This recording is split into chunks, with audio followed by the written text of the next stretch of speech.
Bienvenue à tous, ravi de vous retrouver pour cette nouvelle édition de l'Africa Newsroom. Nous sommes ensemble pour une heure de décryptage de l'actualité africaine en direct et en cette semaine spéciale énergie. Notre dossier du jour sera consacré aux énergies renouvelables. Au sommaire également, nouveau rebondissement en Gambie après avoir rejeté les résultats de la présidentielle. Le président sortant Yaya Jammeh s'en remet à la Cour suprême et puis au Ghana, l'opposant Nana Akufo-Addo sera le nouveau locataire de la Flagstaff House. Mais qui est-il véritablement? Eh bien, nous en parlerons avec nos invités. Louis Kemayou, bonsoir. Alors, vous êtes journaliste. Merci d'avoir accepté notre invitation. Merci beaucoup. Avec nous également sur ce plateau, Mohamedou Dia, bonsoir. Bonsoir. Vous êtes également journaliste. Bienvenue sur ce plateau. Merci. Sans oublier notre éditorialiste Malik Acher. Bonsoir Malik.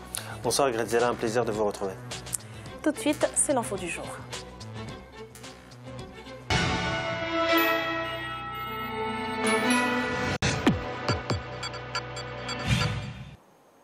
Le président gambien Yaya Jammeh ne baisse pas les bras malgré la pression internationale contre son refus de reconnaître les résultats de la présidentielle gambienne. Il a annoncé ce dimanche son intention de saisir la Cour suprême. On fait le point tout de suite avec Mariam Adramé et on en parle juste après. Le président Yaya Jammeh envisage de contester les résultats devant la Cour suprême en Gambie. Pour le chef de l'État actuel et candidat à la présidentielle du 1er décembre, c'est la Cour suprême qui devra trancher sur le contentieux post-électoral. Après avoir rejeté les résultats de la présidentielle et donc sa défaite, le président sortant change une fois de plus de stratégie. Son parti, la PRC, a annoncé dans la nuit de ce samedi 10 décembre son intention de suivre les recours légaux pour la contestation des résultats. Il faut dire que c'était quelque chose qui était prévisible dans la mesure où depuis les premières proclamations de résultats, Yaya Jammeh avait reconnu sa défaite. Mais tout de suite après, il y a eu une très mauvaise communication du candidat Adama Barrow. Il y a eu une pression internationale qui s'est abattue sur Yaya Jammeh. Certains qui réclamaient déjà qu'il soit traduit devant la Cour pénale internationale.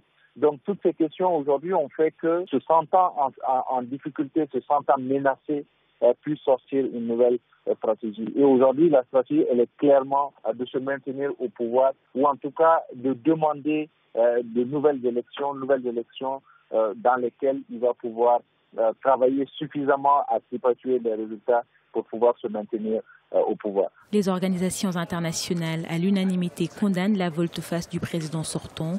Le Conseil de sécurité des Nations Unies, la CEDEAO ou encore l'Union africaine l'invitent au respect des urnes. La victoire du président élu Adama Barrow reste la véritable expression de la volonté du peuple gambien au terme de l'élection libre et équitable. Nous exhortons le président Yaya Jammeh à faciliter un transfert pacifique et ordonné du pouvoir aux vainqueurs. Nous invitons les forces de défense et de sécurité de la Gambie à rester strictement neutres. Nous sommes prêts à travailler en étroite collaboration avec les parties prenantes régionales et internationales, notamment la communauté économique des États de l'Afrique de l'Ouest et les Nations Unies pour trouver la meilleure voie pour une transition rapide et un transfert pacifique du pouvoir. Le parti du président Yaya Jammeh devrait déposer sa plainte ce mardi 13 décembre 2016. La Cour suprême n'a pas siégé depuis plus d'1 an, ce qui implique que les juges devront être nommés avant qu'ils puissent examiner cette plainte légale du président sortant. Alors tout d'abord, le président Yaya Jammeh est une personnalité controversée mais surtout imprévisible. Monsieur Kemayou, avez-vous été surpris finalement par ce volte-face? Non, pas vraiment. C'est difficile de dire qu'on pouvait prévoir ce genre de dénouement. Mais ce qui est certain, c'est qu'il a été mis sous pression. L'évidence est celle-là. C'est un président qui est assez fantasque. Ça fait près de 22 ans qu'il est au pouvoir depuis 1994. Il a eu le temps de placer ses hommes. Il a eu l'élégance de reconnaître tout d'abord qu'il avait perdu. Et puis je pense que c'est la suite des événements qui lui a fait peur. C'est-à-dire qu'il est prêt à quitter le pouvoir, mais pour aller à sa ferme, pour continuer de vivre sa vie de citoyen sans cette menace, sans cette épée de Damoclès qui va peser sur sa tête et qui sera celle d'un procès, voire celle d'aller à la Cour pénale internationale. Et là, malheureusement, il n'a pas eu de garantie. Son vainqueur, qui est presque venu à l'élection par sa volonté, parce que c'est pas lui qui était l'opposant historique. L'opposant historique, c'est Ousseynou Dabo, si je ne me trompe pas. Il a été mis en prison pour 3 ans et M. Barrow n'était que le trésorier du parti. Et donc, c'est comme s'il avait choisi son adversaire et qu'il avait choisi le moment où il allait quitter la scène, mais que le scénario s'est grippé à un certain moment avec les menaces venues d'abord du camp de Adama Barrow, puis de Adama Barrow lui-même qui a laissé entendre qu'il n'allait pas entraver le travail de la justice. Et donc, pour cela, il a jugé nécessaire d'engager un bras de fer dont nous ne connaissons pas l'issue pour l'instant. Alors, Monsieur Dia, ces déclarations d'Adama Barrow au lendemain donc, de son élection, n'était-ce pas finalement une erreur stratégique qui risque aujourd'hui de lui coûter cher? Oui, c'était une maladresse, mais c'est lié au fait que M. Barrow est un peu novice en politique, d'une certaine façon. Effectivement, l'opposant historique, c'est Ousseynou Dabo, mais qui était en prison et qui donc ne pouvait pas compétir.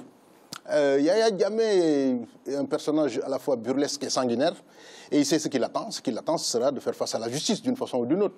On ne peut pas tolérer ou absoudre Yaya Jammeh, mais d'un point de vue stratégique, effectivement, les vainqueurs auraient dû calmer le jeu, mais il y a eu tellement de discours, et même venant du Sénégal d'ailleurs, de certaines personnalités sénégalaises qui ont eu à trop parler. Il fallait se calmer et attendre que la réalité du pouvoir soit entre les mains de M. Barrow. Ça n'a pas été le cas. Maintenant, on ne sait pas ce qui va se passer, mais ce qui est sûr et certain, il n'y aura pas de nouvelles élections. Yaya Jammeh a été battu, il va quitter le pouvoir d'une façon ou d'une autre, c'est une évidence.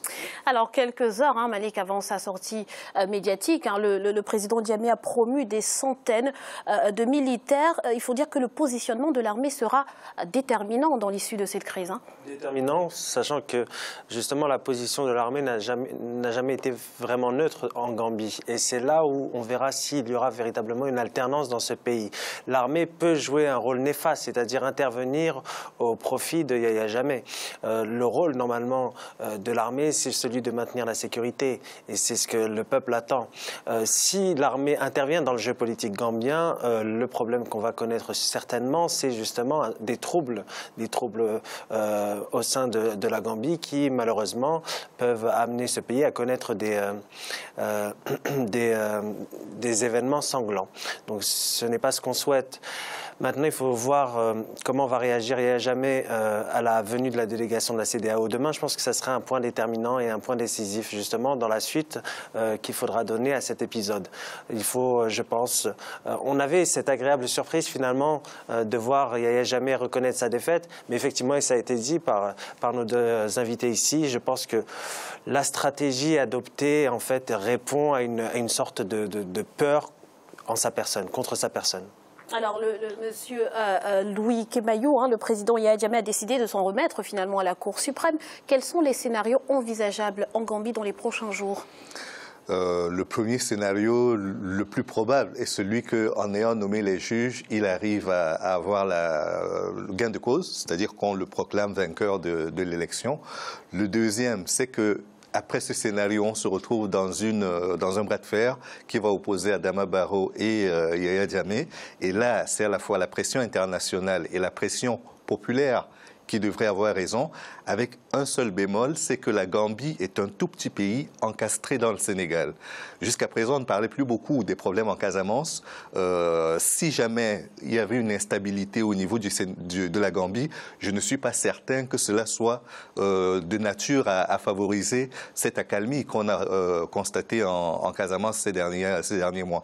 Et de l'autre côté, je pense que, quoi que l'on dise, le plus important, c'est qu'on arrive à trouver un scénario où chacun ait l'impression que ses intérêts ont été préservés. Je me rappelle simplement que quand l'apartheid s'est terminé en Afrique du Sud, les Blancs n'étaient pas en position de force.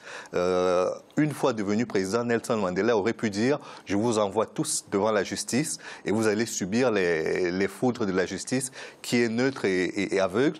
Il ne l'a pas fait. Il y avait également les Zoulous qui auraient pu subir la même chose. Il n'en a rien été. Il y a eu une commission qui a permis aux uns et aux autres déjà de reconnaître leurs fautes et de demander pardon à la nation. Et puis on est passé à autre chose. Par moment, il est indispensable de reconnaître ces choses-là et de faire en sorte que l'intérêt supérieur de la nation l'emporte sur le reste.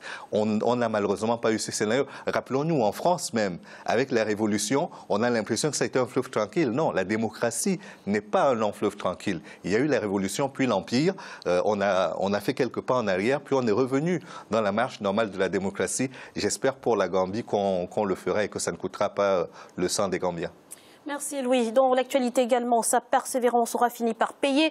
Nana Akufo-Addo, chef de file de l'opposition ghanéenne, a remporté la présidentielle du 7 décembre avec 53,3% des suffrages. La plus vieille démocratie du continent n'a pas failli à sa réputation. Explication avec Fanny Monéché. La troisième tentative aura été la bonne. Après avoir été battue au présidentiel de 2008 et 2012, Nana Akufo-Addo, leader de l'opposition ghanéenne, s'impose sur un score sans ambiguïté face au président sortant, John Dramani Mahama. Cet avocat de formation, chef de file de l'opposition, a une longue carrière politique derrière lui. Plusieurs fois ministre, il est à l'origine du retrait de la loi sur la diffamation, en tournant pour la presse ghanéenne, considérée parmi les plus libres du continent. Avant tout, il faut souligner son courage politique, car c'est la troisième fois qu'il se représente à cette même élection. Les conditions qui peuvent expliquer son succès aujourd'hui, c'est son approche vis-à-vis du peuple. Il a pris le temps d'écouter le peuple, savoir ce que le peuple veut. Donc, les propositions qu'il a faites au peuple, c'est-à-dire relever l'économie, stabiliser le coût du CIDI, faire que chacun puisse vivre une vie décente. Toutes ces propositions plus au peuple et ma foi, ça a beaucoup joué pour son élection. Fort de son expérience politique, le futur locataire de Flagstaff House aura notamment la lourde tâche de redresser l'économie du pays. C'est d'ailleurs la question de la gestion des finances qui a été au cœur de la campagne électorale. Le Ghana a dû s'endetter fortement auprès des bailleurs de fonds internationaux suite à la chute des cours des matières premières. Sachant bien les tâches qui l'attendent, il a su se mettre à son côté un économiste en la personne de son vice-président, Mamoudou Baoumia, un économiste qui a eu à diriger la Banque centrale du Ghana. Donc c'est sur cet homme qui s'appuiera beaucoup pour relever l'économie. La première exigence pour Nana Akufo-Addo sera de stabiliser la monnaie nationale qui est le CIDI. Ensuite, la deuxième chose qui sera, c'est d'encourager les investissements. Donc ce que lui a eu à proposer au peuple, c'est d'encourager les investissements en réduisant les impôts. Donc, les impôts qu'il veut réduire, ça va concerner les entreprises et les compagnies aériennes, de sorte que le coût soit à la portée de tout un chacun. Cette victoire de Nana Akufo-Addo, c'est aussi une victoire historique qui vient confirmer la maturité démocratique du peuple ghanéen. En 15 ans, c'est la troisième alternance que connaît le Ghana. Monsieur Dia, comment analyser cette défaite du président sortant, John Dramani Mahama? Moi, je crois qu'il a été victime de la crise économique. Il n'a pas su insuffler une dynamique dans son pays et la situation mondiale a été très défavorable. Il y a eu beaucoup de problèmes de corruption et il se trouve qu'il y a une maturité du peuple ghanéen du point de vue démocratique. Effectivement, on l'a dit tout à l'heure, 3 alternances en 15 ans. Il y a le fait que pour un président africain, se faire réélire est une difficulté exceptionnelle parce qu'en général, on n'arrive pas à satisfaire donc, les populations et les promesses qui ont été faites pendant la campagne ne sont presque jamais tenues totalement parce qu'il est presque impossible de le faire et puis on n'est pas maître du contexte et de son évolution. Le vainqueur, c'est quelqu'un qui quand même réussit à la 3e tentative, donc la 3e a été la bonne pour lui. Qu'est-ce qu'il va faire de sa victoire? En général, quand on attend trop longtemps une victoire, des fois, quand elle vient, on a les bras ballants, on est content d'avoir réussi. On a vu ça un peu en France, pour parler un peu du président Hollande. Voilà, gagner est une chose. Utiliser cette victoire pour vraiment peser sur le destin historique de son pays en est une autre. Alors, Malik, quel regard portez-vous sur la campagne qui a été menée par Nana Akufo-Addo pendant cette présidentielle ghanéenne? Je pense qu'il a essayé de déplacer le débat justement sur la moralisation de la vie politique dans ce pays-là. Il a pointé justement sur ce que disait notre invité, les affaires de corruption. Et c'est, je pense, en tant qu'avocat lui-même des droits de l'homme, c'est ce qui a pu lui servir justement.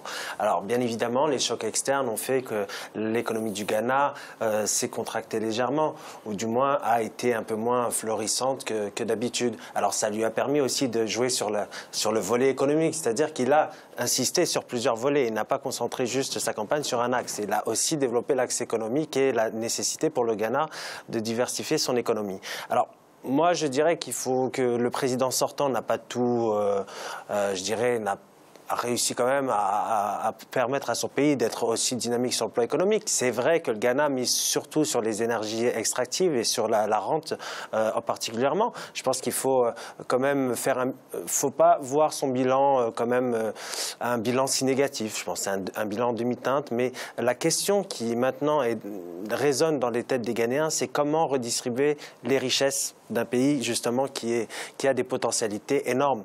Revivifier le secteur agricole qui justement ces dernières années a connu un déclin certain. Donc il y a tous ces paramètres-là qu'il faut poser maintenant sur la table, et Nana Akufo-Addo, je pense, a l'expérience pour permettre à son pays de mener à bien ses projets. Maintenant, nous verrons bien, il faut saluer encore cette maturité du peuple ghanéen.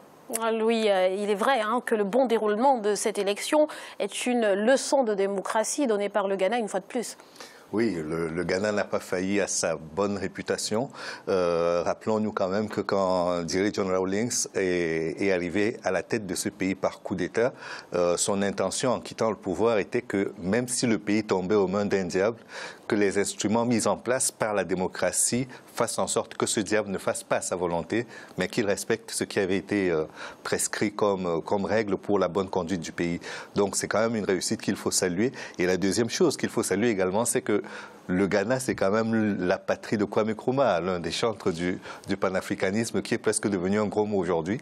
Espérons que, avec son exemple démocratique et son passé, son lourd passé historique lié au panafricanisme, le Ghana reviendra sur la scène internationale parce que visiblement, le président sortant a été élu à la suite du décès de son prédécesseur et qu'il n'était pas prêt, visiblement, à prendre les rênes du pays, ce qui a conduit à sa débâcle électorale. Monsieur Dia.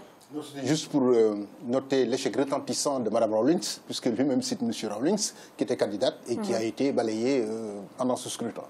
Alors des tensions ont néanmoins éclaté au Ghana ces derniers jours entre les partisans du pouvoir et ceux de l'opposition.